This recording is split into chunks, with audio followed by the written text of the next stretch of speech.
요한일서 5장 1절부터 3절을 다시 한번 봉독하겠습니다. 예수께서 그리스도이심을 믿는 자마다 하나님께로부터 난 자니 또한 낳으신 이를 사랑하는 자마다 그에게서 난 자를 사랑하느니라. 우리가 하나님을 사랑하고 그의 계명들을 지킬 때에 이로써 우리가 하나님의 자녀를 사랑한 줄을 아느니라. 하나님을 사랑하는 것은 이것이니 우리가 그의 계명들을 지키는 것이라. 그의 계명들은 무거운 것이 아니로다. 아멘. 할렐루야. 계속해서 아브라함을 믿음의 조상으로 세우신 목적, 아브라함을 믿음의 조상으로 세우신 목적이라는 제목으로 하나님의 말씀을 전하겠습니다. 하나님이 아브라함을 믿음의 조상으로 세우신 목적은 단순히 한 사람 아브라함과 그 아브라함의 육신의 혈통의 후손인 이스라엘을 위한 것이 아니라 장차 예수 그리스도를 믿을 모든 믿는 우리를 위해서 아브라함을 믿음의 조상으로 세웠다고 했습니다. 그래서 우리가 아브라함을 믿음의 조상이라고 하는 겁니다. 우리가 믿는 믿음과 너무나 중요하게 직접적인 연관을 가지고 있기 때문에 그렇습니다. 바로 하나님이 아브라함을 우리를 부르신 것은 또한 아브라함을 부르신 것이 아브라함이 믿음의 조상으로 세우신 목적이 무엇인지를 말씀을 드렸는데 바로 하나님이 이것을 통해서 우리로 하여금 이 땅에서 아브라함의 믿음으로 살도록 하기 위해서 우리를 불러주신 줄 믿습니다. 마태복음 11장에 보면은 예수님께서 공생의 사역 가운데 가장 주로 예수님의 3년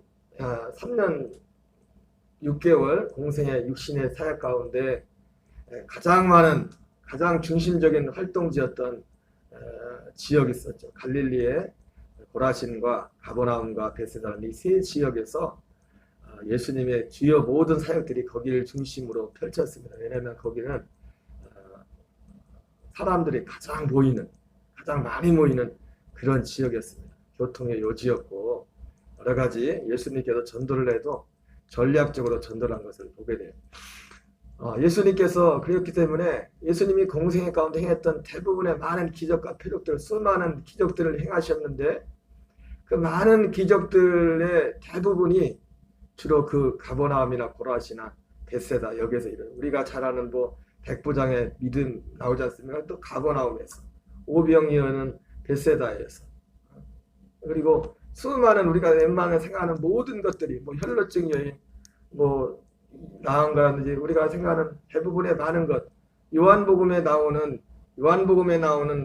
표적들은 주로 이제 유대 예루살렘 지역을 중심으로 이게 펼쳐져 있는데 다른 일반 복음서에 나오는 마태바가 누가복음에 나오는 예수님 행하신 많은 기적들의 중심이 대부분 이 가버나움과 고라신과 베세다라는 이 세 지역을 중심으로 일어났던 것을 우리는 확인하게 됩니다. 예수님께서 거점 지역이었고 그만큼 어떤 면에서는 하나님의 사랑을 주님의 사랑을 직접적으로 가장 많이 받았던 지역이 바로 가버나움 고라신 베세다입니다. 그러나 불행하게도 그들은 그러한 주님의 큰 혜택을 받았음에도 불구하고 주님으로부터 엄청난 책망을 받았습니다. 너희들에게 화가 있을 것이다. 너희들에게 화가 있을 것이다. 화가 있을 것이다. 회개하지 않는다고 그랬죠. 여러분, 진정한 회개는 뭐냐면 우리의 마음이 어디를 향하는 거냐면 바로 하나님께서 아브라함에게 약속했던 그 아브라함의 약속을 향하는 것이 진정한 회개인 줄 믿습니다. 요한복음 20장 30절 31절 말씀에 예수께서 이 책에 기록되지 않은 다른 많은 표적도 행하였지만 오직 이것만 기록한 것은 예수께서 하나님의 아들 그리스도심을 믿게 하려며 또 그것을 믿어서 생명을 얻기 위함이라고 했어요. 그러니까 예수님께서 이 고라신과 이 베세다, 이 가버나움을 책망하시는 회개하라는 이유는 뭐냐면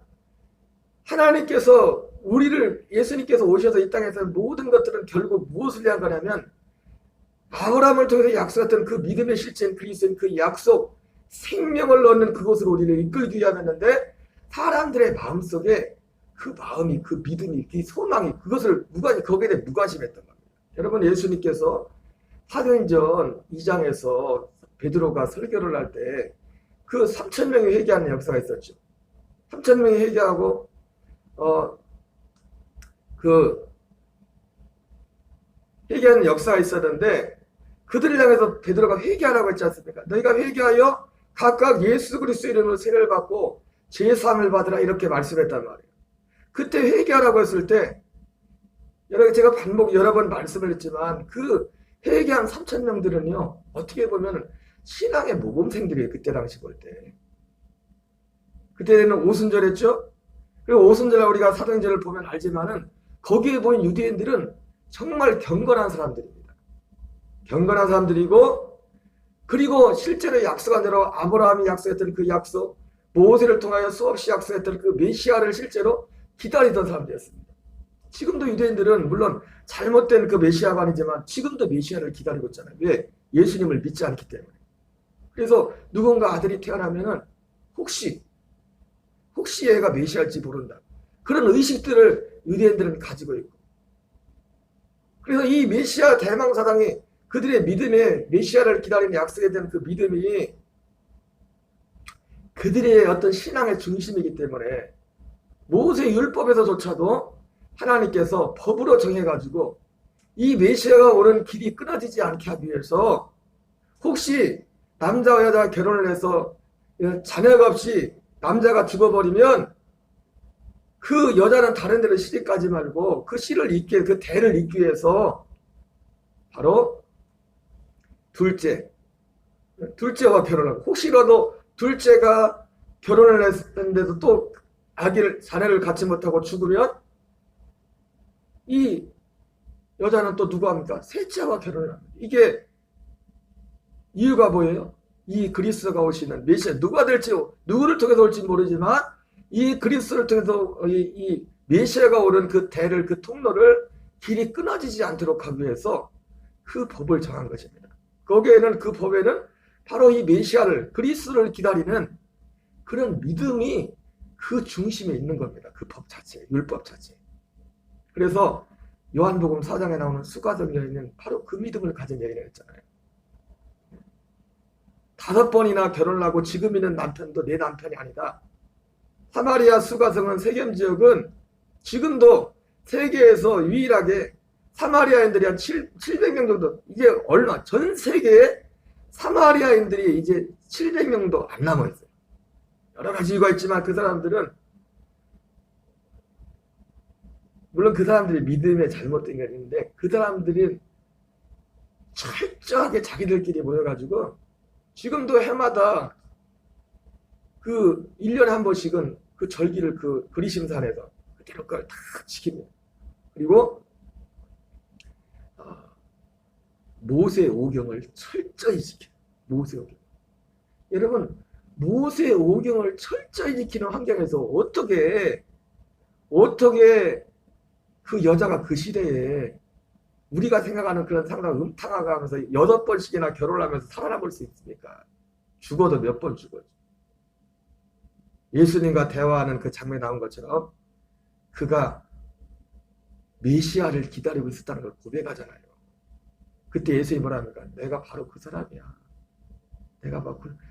예수님께서 사마리아로 갔던 이유도 뭐예요? 자기 백성을 찾으러 간 거예요. 자기를 기다리고 있는 사람들. 하나님의 관심은, 주님의 관심은 오직 어디에 있냐면 아브라함에게 약속했던 이 생명을 우리에게 주는 거예요. 그런데 이 생명은 거기도 보는 것처럼 하나님 우리를 다 사랑하고 모든 사람이, 디모데전서 2장 4절에 나오는 것처럼 하나님은 모든 사람이 구원을 받으며 진리를 하는 데 이르기를 원하지만 이게 사마리아 수가성 여인이 받던 그 복을 하나님은 모든 사람이 받기를 원합니다. 한 사람도 여기에서 예외된 사람은 없어요. 이 땅에서 우리가 이 땅에 태어날 때 모든 인생들은 바로 하나님으로부터 이 약속을 가지고 이 땅에 태어났어요. 이 약속이 예수 그리스도를 통해서 감춰졌던 그 약속이 드러나는 거예요. 사도 바울이 골로새서에서 그걸 말씀하잖아요. 이것은 감춰졌던 것인데 아들 그리스도로 말미암아 이 약속이 복음으로 말미암아 드러나게 되었다. 그러나 이 약속은 하나님은 모든 사람에게 이 약속을 주기를 원하지만은 사람들이 원하지 않는다. 원하는 자에게만, 원하고 바라고 삼하는 자에게만 이 약속이 주어져요. 이 약속이 그 사람에게 실제가 됩니다. 그래서 디모데전서 2장 4절에서는 이 하나님은 모든 사람이 구원을 받으며 진리라는 데 이르기를 원하지만 데살로니가전서 3장에서 뭐라 합니까? 믿음은 모든 자의 것이 아니라 그러잖아요. 마태복음 22장에 청함을 받은 사람은 많지만 천국 잔치를 베풀어 놓고 야 사람들이 오질 않습니다. 모두 다 이 천국 잔치에 오기를 원하는데 아무도 안 와요. 이 핑계 저 핑계 대면 오질 않습니다. 그러니까 어떻게 합니까? 하나님이 그 주인이 혼인잔치를 베풀 주인이 뭐라고요? 아무 데나 가서 닥치는 대로 데리고 와요. 그 사람들을 데리고 와요. 주로 이제 교회로 이게 초청, 이 잔치에 초청을 받게 됩니다. 하나님이 우리를 부르실 때도 그렇게 불러요. 다 초청하는데 사람이 거부하면은 그들을 초청할 때 어떻게 합니까? 이렇게 저렇게 사람을 때려버려요. 인생에 고난을 준다. 거기에 그 마태복음 22장에 나오는 혼잔치에 나중에 온 사람들이 대부분 뭐예요? 별 할 일 없는 사람처럼 묘사되잖아요. 뭔 문제가 있고 다 불러요. 그런데 혼인잔치에 들어가려고 할 때 거기에 예복을 입지 않은 사람이 있는 예복. 그 사람을 쫓아내죠. 그러면서 그 비유를 통해서 예수님이 뭐라고 합니까? 청함을 받은 사람은 많지만 왜 청했어요? 혼인잔치에 참여하도록 하려고. 이 혼인잔치는 결국 뭐냐면 모든 것이 성경에 다 하나를 향하고 있어요. 하나님의 관심은. 생명을 얻는 것, 영생을 얻는 것, 아브라함의 믿음으로 사는 것. 다 여기를 향하고 있어요. 그런데 사람들이 관심이 없어요. 여기에 대해서. 거기는 예복을 입어야 되만 혼인잔치에 들어갈 수 있어요. 예복. 여러분 예복은 결과적인 거지만 주님의 약속의 성취를 볼 때 보니까 예복을 입는다는 게 뭐예요? 그리스도로 옷 입는 거예요. 그리스도로. 여러분 그리스도로 옷 입은 사람만 이 땅에서 천국 하나님 나라에 들어 살 수 있고 하나님 나라에 들어갈 수 있고 죽음 이후에도 저 천국에 들어가는 줄 믿습니다. 오순절에 있었던 그 회개한 3,000명들은요 사실은 수가상 여인처럼 다 그리스도를 기다리던 경건한 유대인들이었어요. 그런데 그들이 지은 죄가 뭐예요? 그들이 그렇게 기다리는 분이 왔는데 예수님을 몰라보고 그분을 죽인 거예요. 근데 그들이 어떻게 획기적으로 이렇게 회개할 수 있었습니까? 예수님의 부활이. 유대인들이 제일 약한 게 표적이거든요. 표적. 뭘 보는 거. 그래서 자꾸 예수님한테 뭘 보여달라고 했잖아요. 여러분 도마에게 예수님이 말씀한 것처럼 정말 복 있는 것은 보고 믿으면 좋겠다. 본다고 또 다 믿는 것도 아니에요. 보세요. 고라신, 가버나움, 베트다 사람들이 그렇게 많이 봤지만 안 믿잖아요. 믿어야 될 걸 진짜 안 믿잖아요. 그래서 예수님이 해결하고 니들 화가 있다고 했어요. 예수님이 그들에게 그렇게 많은 것을 보여주고 결국 그에게 보여준 일은 뭐예요? 요한복음 20장 말씀처럼 그들을 이 생명으로 아브라함이 약속했던 것처럼 이 생명으로 그들을 이끌기 위해서 예수님이 그런 능력도 행하신 거예요. 근데 그들은 봐도 안 믿는 거예요. 거기 그 표적 자체 거기에만 관심이 있지 이 예수님께서 우리에게 주시고자 하는 것이 무엇인가에 대한 관심이 없어요. 그래서 예수님이 화가 있다고 한 거예요. 그들이 윤리 도덕적으로 뭐 어떤 끔찍한 죄를 지어서 그런 게 아니라 그들의 마음의 중심이 이 약속되신 그리스도를 그 생명을 거기에 무관심했기 때문에 여러분 그 사람들뿐만 아니라 대부분 예수님 당시에 그렇게 예수님이 수많은 기적을 행했지만 많은 사람들이 그랬어요. 그래서 요한복음 6장에 예수님께서 베세다에서 오병이어의 기적을 일으키고 나서 수많은 무리가 따랐지만은 나중에 어느 정도 따랐습니까? 예수님이 도망가야 될 정도로 사람들이 막 예수님을 귀찮게 했어요. 배를 타고 막 쫓아오고 찾아오고 그런 상황이 됐었는데 예수님이 그때 본론을 가버나움에서 이제 그 무리들에게 복음을 전하죠. 생명의 떡에 대해서.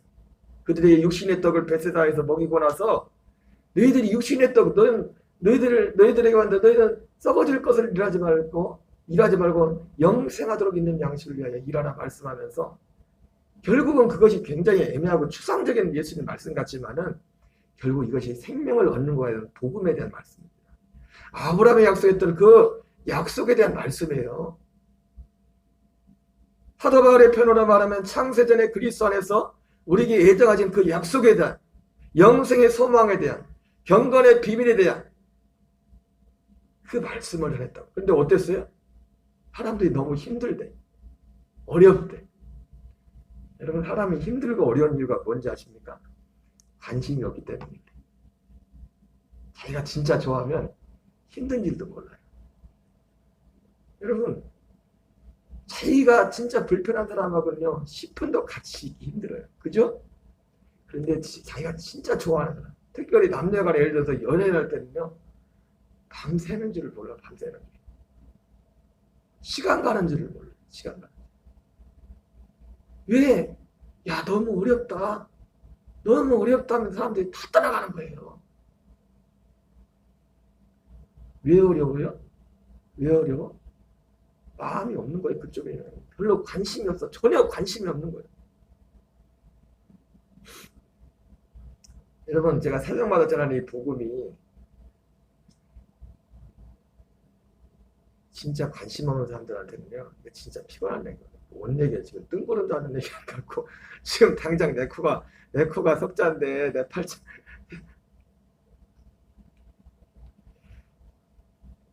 사실 우리가 이 세상에서 진짜는 들어가고 보면은요 예수님이 우리가 정말 그렇게 구하고 문제 삼고 걱정하고 근심하는 것도 이 안에 다 있어요. 그래서 예수님이 뭐라 합니까? 그 다음 가버나움 고라신 베세다를 사람들을 향해서 책망을 하시면서 그 반대 사람들을 칭찬합니다. 복 있는 자들, 하나님께 택함을 받은 자들. 그 택함만 누가 있어요? 하나님의 뜻대로, 아버지의 뜻대로 계시를 받는 자, 말씀을 받는 자. 이 복음에 대한 말씀을 예수님은 하십니다. 그러면 뭐라 합니까? 수고하고 무거운 짐진 자들아, 다 내게로 오라. 내가 너희를 쉬게 하리라. 여러분, 우리가 아브라함의 믿음으로 산다는 것은요, 여러분 사실은 사람이 별거 아니에요. 우리가 육신의 삶이란 게 육신의 생명으로 산다는 것이 대단한 것 같지만, 믿음이 대단한 것 같지만, 여러분 베드로가 예수님이 무리를 걸어올 때 예수님 주님이시면 나를 명하다 무리를 걷게 해주세요 이렇게 말했지만, 그래서 예수님이 뭐라 합니까? 뭐라! 그러니까 어떻게 해요? 걸어갔어요. 이야, 얼마나 대단한 믿음입니까? 대단한 믿음. 근데 조금 있다가 바람을 보고서 베드로가 빠져갔어요. 우리가 참 이 세상을 살아가는 것도 우리는 어쩔 수 없이 작은 바람 하나에도 굉장한 것 같지만 오늘이라는 하루를 살면서도 우리 속에 별거 아닌 거 가지고도 우리는 사람의 마음이 무너지고 걱정하고 근심하고. 예? 어제 하루를 돌이켜보세요. 저도 하루를 돌이켜보면 별 일은 없었지만 어떤 한 생각이, 어제 건강검진 해가려고 가서 혈압을 재봤더니 내 혈압이 너무 높은 거예요. 그래서 오늘 아침에 가서 다시 재보려고 하는데 내가 못 보던 혈압의 수치가 나오는 거예요. 혈압의 수치가. 그럼 별 생각이 다 되는 거예요. 혈압이 그러니까. 그리고 또 건강검진 하는데 이 대장 내시경 하려고 이게 약을 달라고 하는데 그 간호사분이 약 먹는 거 소개시켜주고 자세히 쫙 내용을 되게 굉장히 자세하게 막 설명해 주시더라고요. 그러면서 이제 유의사항, 주의사항 그리고 혹시라도 이제 대장 내시경 하다가 이렇게 하면서 혹시 잠깐 듣고 왔는데 없던 걱정들이 막 생기기 시작합니다. 어떤 생각이 지금 아직 일어나지도 않은. 여러분, 저는 이게 웃으면서 얘기하지만 사람에 따라서요 별거 아닌 거 하고도 그냥 마음이 딱 주저하는 사람들 있어요. 사실은 따지고 보면 우리가 인생으로 육신으로 살면서도 따지고 하루하루 삶 속에서 우리가 이 땅에서 찾고 구하고 그러면서 우리의 마음이 무너지고 어려운 게 뭐냐면 큰 거로 무너지는 거 아니에요. 작은 거 하나에서 그냥 무너져버려. 한순간에 어떤 순간에 사람들은. 특히 믿음 없는 사람들은 그러죠. 어떤 일을 딱 들었을 때 아직 일어나지도 않았는데.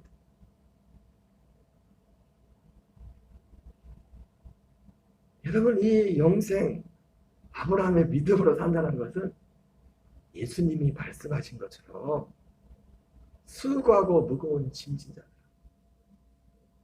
우리가 이 땅을 사는데도 진짜 우리가 찾고 찾는 그것이 바로 그 약속에 있어요. 그 약속 안에 사는 것, 거기에 자유와 근심과 두려움과 그 모든 것들도 거기에서 자유하는, 무리를 걸었던 베드로와 같이 무리를 걷는 그 믿음. 평안을 너에게 끼치노니 이 평안을 너에게 줘. 이 평안을 세상에 주는 것 같지 아니하니 너희는 마음에 근심하지도 말고 두려워하지도 말라. 이게 하나님이 아브라함에 약속한 믿음에 관한 약속이에요. 하나님이 아브라함을 우리에게 보내신 것은 이 믿음으로 살도록 하기 위해서. 아브라함의 믿음을 갖고. 죄송합니다. 이게 서론을 해야 되는데 서론하다 끝나네. 너무 길게 하면 기도를 못하기 때문에 본론은 들어가지도 못했어요. 네, 오늘 여기 이 본문에도 하고자 하는 것은 두 가지를 말씀할 거예요. 하나는 뭐냐면 아브라함의 믿음과 이것도 관련된 겁니다. 예수께서 그리스도심을 믿는 자마다 하나님께로보다 나은다. 이 부분에 대해서. 그리고 그의 계명을 지킨다고 하는데 그의 계명이 무엇이냐. 여기서 중요한 핵심이 두 가지. 여러분 어쨌든 우리는 하나님이 우리를 이 땅에 보내시고 또 이 땅에 살아갈 때 이 모양 저 모양 인생 가운데 문제를 주시는 오직 하나의 목적을 살아가는 것은 우리를 이 그리스도께로 이 생명 안으로 이 하나님의 아브라함 약속했던 그 아들 안에서 살도록 우리를 이끌기 위함입니다. 그러나 이것은 아무에게나 주시는 게 아닙니다. 제가 주일날 말씀드렸죠. 히브리서 6장 1절 2절에 그리스도의 도의 처벌을 버리고 온전한 대로 나가라. 여러분 그리스도의 도의 처벌도 결코 만만한 게 아니라고 했어요. 제가 예? 무슨 말인지 알아듣죠? 그리스도의 도의 첩보도 없이 교회 다니는 사람들 많습니다. 오늘날 그리스도의 도의 첩보가 있는 사람들 봐도 주님이 사람들 일반 사람들 볼 때 야 저 사람 믿음 좋다 그런 사람들이에요. 결코 하찮은 게 아닙니다. 그런데 하나님께서는 거기서 완전한 데로 나가요. 그 완전한 데가 어디냐? 아브라함의 약속한 그 약속의 자리예요. 그 아브라함의 약속, 그거만 거기만 완전한 그 약속. 이것은 그런데 누구에게만 주어져요? 이건 하나님이 허락하시면 너희가 이것을 행하리라. 하나님이 허락하시면 누구에게 허락합니까? 이거를 듣고 사모하고 아브라함처럼 믿음으로 듣고 사모하고 나는 세상에 듣고 하나님께 대해 산 그런 믿음의 과정을 거친 자에게만 그 영적으로 그 단계를 거친 자들에게 이 믿음이 오는 거예요. 사모하는 자에게. 여러분 우리도 사모하고 우리 가족도 우리의 모든 주변 사람들이 이 믿음 안으로 들어오도록 우리는 간절히 기도될 줄 믿습니다. 우리 주기도문으로 마치겠습니다. 하늘에 계신 우리 아버지여 이름이 거룩히 여김을 받으시오며 나라의 임하옵시며 뜻이 하늘에서 이루어지는 것 같이 땅에서 이루어지이다. 오늘날 우리에게 일용할 양식을 주옵시고 우리가 우리에게 죄 지은 자를 사하여 준 것 같이 우리의 죄를 사하여 주옵시고 우리를 시험에 들게 하지 마옵시며 다만 악에서 구하옵소서. 대개 나라와 권세와 영광이 아버지께 영원히 있사옵나이다. 아멘. 주여 주여 주여. 아버지 감사드립니다. 이 새벽도 우리를 기도의 자리로 불러주시고 인도하심을 감사드립니다. 오 주님 아버지 베드로는 예수님이 오라는 말씀을 듣고 머리를